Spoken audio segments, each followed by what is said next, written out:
Welcome to another episode of WhiskyCast HD. I'm Mark Gillespie. We're on location at the new Wild Turkey Distillery across the road from the old one, but you'll find out more about that on WhiskyCast on the audio podcast. I'm joined in the sensory room by the master distiller, longtime master distiller, Jimmy Russell, the associate distiller, his son, Eddie Russell, and this time around, it's your turn to ask the questions. We solicited questions from listeners on the WhiskyCast Facebook page, and I'm going to pose some of the questions to the guys here, and we'll get their answers to your questions this time around. Gentlemen, thank you for doing this, and I'm armed here with the latest update from Facebook and the latest list of questions. And I have to switch to glasses for this one. The first question comes from William Brooks. What's the next Russell's Reserve going to be? Wheated or rye with more age? Any takers on that one? The Russell's line, you never know what we're going to do. We'll always have something special out there for you. You know, we did the 10-year-old bourbon, we did that 6.5-year-old rye. It's going to be hard for me to age rye any longer because it's going so quickly. We don't have enough as it starts, but we'll come up with something that'll be exciting and fun. Our next question comes from Scott Hardig. Scott wants to know why the Russell's Reserve, the bourbon bearing your name, isn't 101 proof as you've said you prefer in a bourbon. He's always found a lot of irony in that. Why is the Russell's Reserve only at 90 proof? Well, originally the first Russell's Reserve was 101 proof, 10 years old. And it's a thing that was discussed with my son Eddie here, that we discussed a long time about, that we thought maybe going to 90 proof would reach a younger generation like him and all. We still have our Wild Turkey 101 proof, but the original Russell's was 101 proof. And still, the 90 is a good proof for the Russell's Reserve, 10 years old. It's very mellow, very soft to drink, very easy to drink. The follow-up question on that is from Devin Zell. They want to know if there's any chance that the Russell's Reserve 101 might come back. Devin says he only has one bottle unopened at this point and he'd really like some more of it.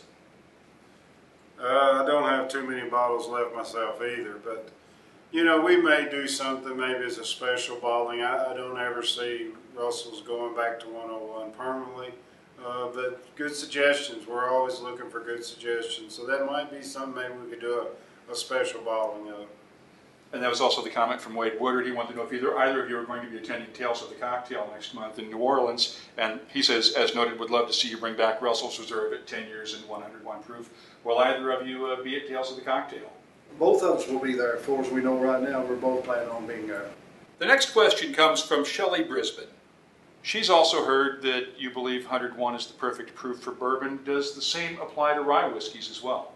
I think so. Yeah, I like the higher proof, or the younger generations like the lower proof, but I like it around 100 proof. You know, I guess it goes back to old times. When I first started in business, all bourbons was bottled at 100 proof, or Wild Turkey's always been 101. There was no 90s or 86s or 80s or anything. When I started, it was all bottled at 100 proof. Everybody felt that was the ideal proof. But now with the younger generation, our palates are changing. We need to meet the demands of the younger generation, what their palate can stand. You got anything on that, Eddie? Not really. I think the rye, I mean, I love our Russell's rye, the 6.5 years old, and it's at 90 proof. You know, I drink a lot of 101 myself. I love the rare breed and the higher proofs, but, you know, it just depends. It just depends on if somebody's palate's developed enough to where they can taste all the good taste in there, or they need a little lower proof. So, you know, anywhere from, you know, as long as it has the great flavor, for me the proof's not a huge concern. John Lawn has our next question. Is the 8-year-old 101 anywhere to be found, or has that been replaced by another expression down the line? You have to go to Japan to get that one. The 8-year-old 101. Right now, that's the only place we're selling. Any chance of wider distribution for that at some point?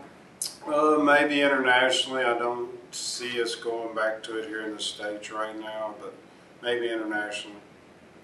It's going to, our regular 101's going to average about 8 years old. Yeah.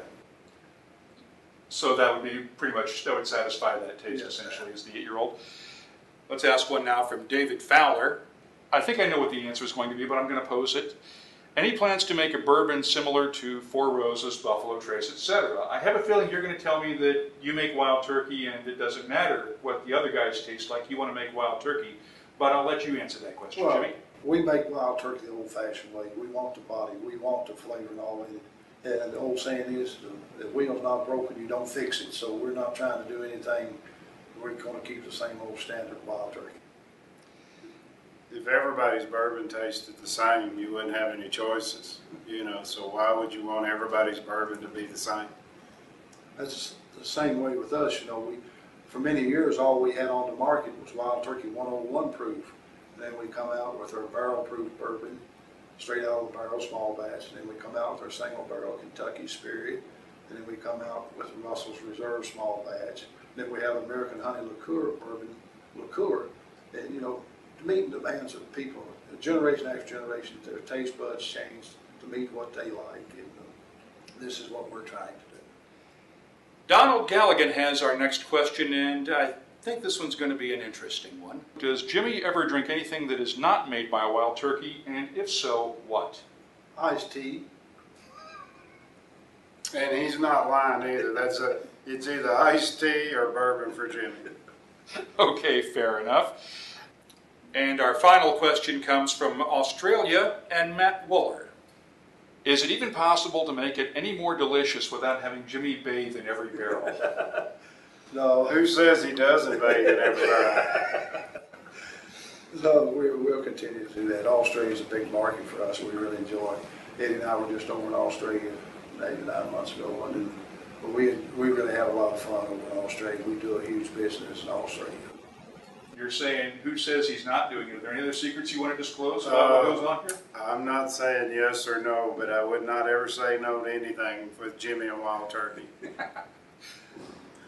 Thanks for sending in your questions for Jimmy and Eddie Russell, and thank you guys for agreeing to answer them for us. Stay tuned for another episode of WhiskyCast HD coming up soon, and for more cask-strength conversation, as well as stories about whiskey and the people who make it, join us on the web at whiskycast.com. I'm Mark Gillespie.